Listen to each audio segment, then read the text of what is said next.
السلام علیکم ورحمۃ اللہ وبرکاتہ۔ اعوذ باللہ من الشیطان الرجیم، بسم اللہ الرحمن الرحیم۔ جنات عدن يدخلونها ومن صلح من آبائهم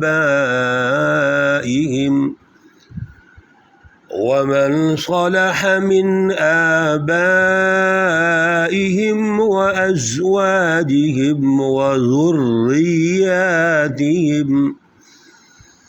وذرياتهم والملائكة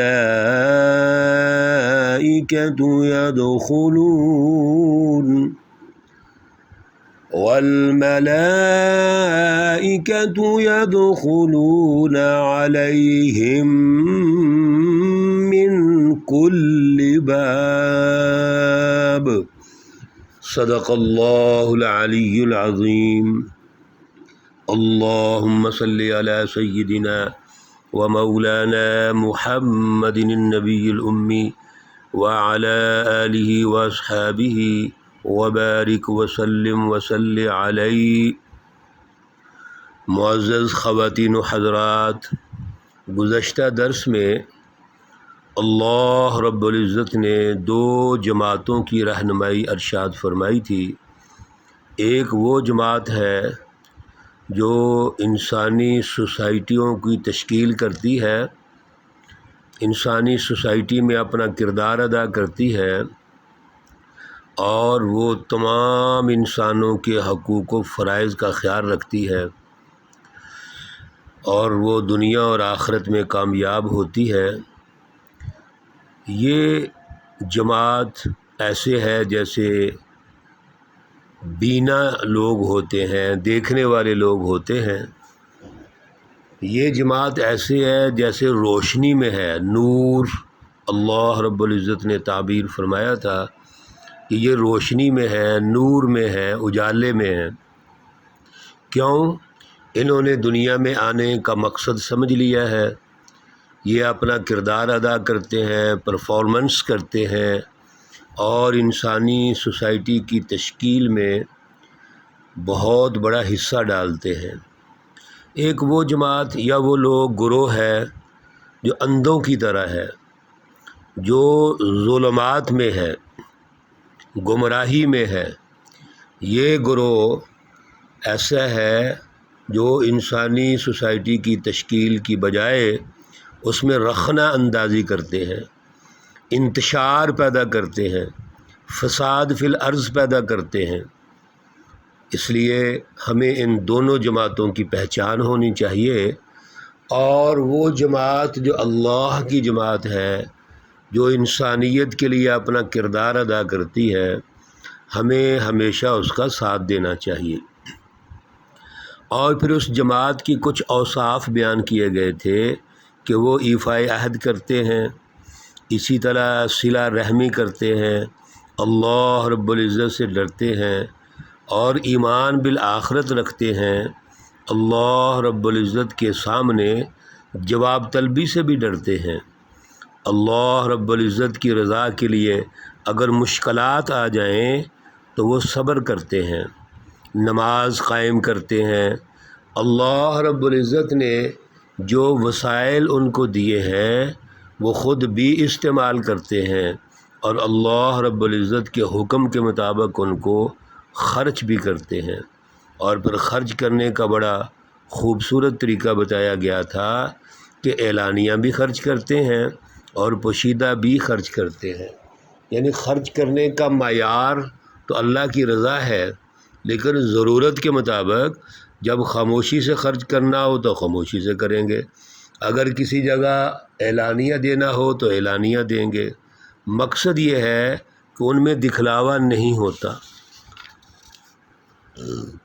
اسی طرح وہ معاشرے کے اندر دوسروں کی خیر خواہی کا جذبہ رکھتے ہیں، اور یہ لوگ ان کا جو ٹھکانہ ہے، ان کی جو جگہ ہے وہ جنت ہے، اچھا ٹھکانہ ہے۔ دنیا میں بھی اللہ رب العزت ان تمام تر اوصاف کی وجہ سے ان کو جنت عطا فرمائیں گے، یعنی امن کا ماحول، امن کا معاشرہ، عدل کا معاشرہ، خوشحالی کا معاشرہ، اور پھر ایسا معاشرہ جس میں ہر طرف خوشبوئیں ہے، جوڑ ہے، محبت ہے، پیار ہے، یہ جنت کا معاشرہ ہے۔ اللہ رب العزت آج ارشاد فرما رہے ہیں کہ ان کو دنیا کی جنت کے ساتھ ساتھ جنات عدن یدخلونہا، اللہ رب العزت آخرت کی جنت بھی عطا فرمائیں گے۔ اور سب سے بڑی بات یہ ہے کہ یہ جماعت اگر دنیا میں جد و جہد کرے گی تو دنیا میں بھی اللہ رب العزت ان کو مستقل جنت عطا فرمائیں گے، اور مرنے کے بعد کی زندگی میں بھی جنات عدن، وہ جنت ہے جو ہمیشہ رہنے والی ہے، وہاں سے ان کو کوئی نہیں نکالے گا۔ وَمَنْ صَلَحَ مِنْ آبَائِهِمْ وَأَزْوَاجِهِمْ وَذُرِّيَّاتِهِمْ، یہ وہی جماعت ہے، وہی لوگ ہیں جو اپنے والدین، اپنے عزیز و اقارب، اپنے گھر والوں کے ساتھ وہ مل کے رہتے ہیں، یعنی جوڑ پیدا کرتے ہیں۔ وَالْمَلَائِكَةُ يَدْخُلُونَ عَلَيْهِمْ مِنْ كُلِّ بَابٍ، اور اللہ رب العزت کے جو فرشتے ہیں وہ ہر دروازے پر ان کا استقبال فرمائیں گے۔ گویا اللہ رب العزت کے فرشتے ہار پکڑ کے ہاتھوں میں ان کا استقبال فرماتے ہیں، اور ان کے پاس آئیں گے اور ان کی عزت افزائی کریں گے۔ سلام علیکم بما صبرتم فنعم عقبی الدار، دنیا کے اندر جو بھی انہوں نے کیا ہے، چونکہ اللہ کی رضا ہے، اللہ کی رضا کے لیے اگر مشکلات آئیں، پریشانیاں آئیں، یا اپنی طبیعت کے خلاف ان کو کام کرنا پڑا تو انہوں نے صبر کیا، اور صبر کا نتیجہ یہ ہے کہ آپ پر سلامتی ہے۔ اور یہ جو اللہ رب العزت نے ان کی جد و جہد کے نتیجے میں جنت عطا کی ہے، یہ بہت بڑا اچھا عاقبت کا گھر ہے، آخرت کا گھر ہے۔ والذین ینقضون عہد اللہ من بعد میثاقہ، اب وہ لوگ جو اللہ رب العزت کے عہد کو توڑتے ہیں، یعنی عہد شکنی کرتے ہیں، وَيَقْطَعُونَ مَا أَمَرَ اللَّهُ بِهِ أَن يُوصَلَ، اور قطع رحمی کرتے ہیں، صلہ رحمی کی بجائے، رشتوں کو جوڑنے کی بجائے وہ رشتے توڑتے ہیں، روابط کے نظام کو مضبوط کرنے کی بجائے روابط کے نظام میں انتشار پیدا کرتے ہیں۔ وَيُفْسِدُونَ فِي الْأَرْضِ، اور زمین میں فساد کرتے ہیں۔ یہ فساد فی الارض کی اصطلاح کئی دفعہ ہم نے درس قرآن میں یہاں ڈسکس کی ہے، جس کا خلاصہ یہ ہے کہ زمین کے اندر ایسے نظریات، ایسے خیالات پیش کرنا، پیدا کرنا، اور پھر ایسا عمل و کردار پیدا کرنا جس سے معاشرے میں جھگڑا پیدا ہو، معاشرے میں انسانوں کے مابین اختلافات پیدا ہوں، فرقہ واریت پیدا ہو، یہ فساد فی الارض ہوتا ہے کہ زمین میں اطمینان اور امن اور سکون کو ختم کر دیا جائے۔ بڑے سخت اللہ رب العزت الفاظ ارشاد فرما رہے ہیں، اولئک لہم اللعنہ، یہ وہ لوگ ہیں جن پر اللہ رب العزت کی لعنت ہے، وَلَهُمْ سُوءُ الدَّارِ، اور ان کا جو انجام اور ٹھکانہ ہے یا گھر ہے وہ بہت برا ہے۔ ظاہر ہے جس معاشرے کے اندر فساد فی الارض ہوگا، روابط کا نظام کمزور ہوگا، بلکہ روابط کا نظام مفاد پرستی اور لالچ پر مبنی ہوگا، عہد شکنی ہوگی، چھوٹے چھوٹے معاہدوں سے لے کر برادریوں، رشتہ داروں، اور پھر محلے والوں، پھر شہری، قومی اور بین الاقوامی معاہدات کو توڑا جائے گا، تو وہاں کیا نتیجہ نکلے گا؟ نتیجہ یہی ہوگا، نقد نتیجہ یہ ہوگا کہ وہاں پہ جہنم والا معاشرہ بن جائے گا۔ جیسے مومنوں کے لیے نقد نتیجہ کیا تھا؟ جنت والا ماحول، امن اور سکون والا ماحول، خوشحالی والا ماحول، عدل اور مساوات والا ماحول، اور یہاں کیا ہوگا؟ یہاں جہنم والا ماحول ہوگا، جھگڑے، لڑائیاں، پریشانیاں، دست و گریبان، قوت برداشت ختم ہو جائے گی، صبر و تحمل ختم ہو جائے گا، جیسے آج ہماری سوسائٹی میں موجود ہے۔ آج ہماری سوسائٹی میں کیا ہے؟ ہر فرد دوسرے فرد سے پریشان ہے۔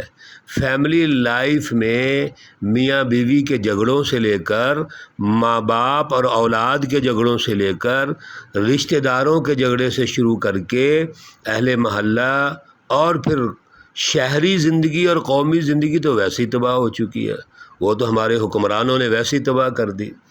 یہ سارا جو جھگڑا فساد فی الارض ہے، یہ اصل میں نقد جو ہمیں اللہ رب العزت کی لعنت پیدا ہو گئی، پھٹکار پیدا ہو گئی، اللہ کی برکات اٹھ گئیں، جو اس کا نتیجہ ہے۔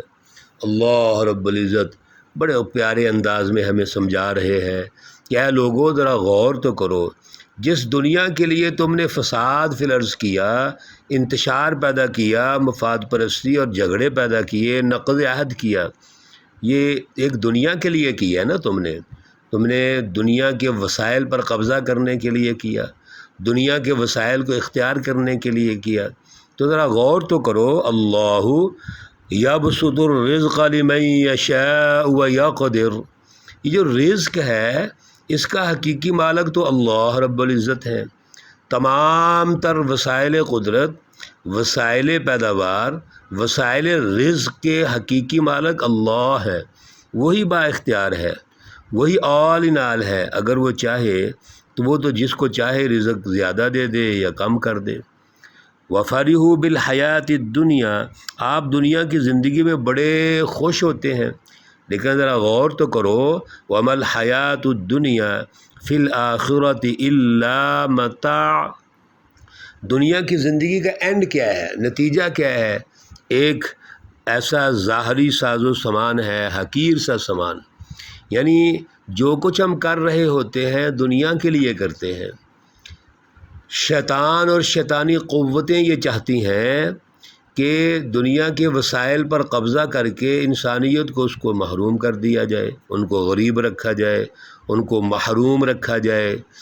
اللہ رب العزت فرماتے ہیں یہ سب کچھ میرے اختیار میں ہے، میں صرف آزمائش لیتا ہوں، آزمائش کرتا ہوں، دیکھتا ہوں کہ آپ اللہ کے وسائل پر قبضہ کرنے کے بعد اللہ رب العزت کے احکامات کے مطابق، اللہ رب العزت کی رہنمائی کے مطابق چلتے ہیں یا مرضی کرتے ہیں۔ اس لیے یاد رکھیے دنیا کی زندگی کی کوئی حقیقت نہیں ہے۔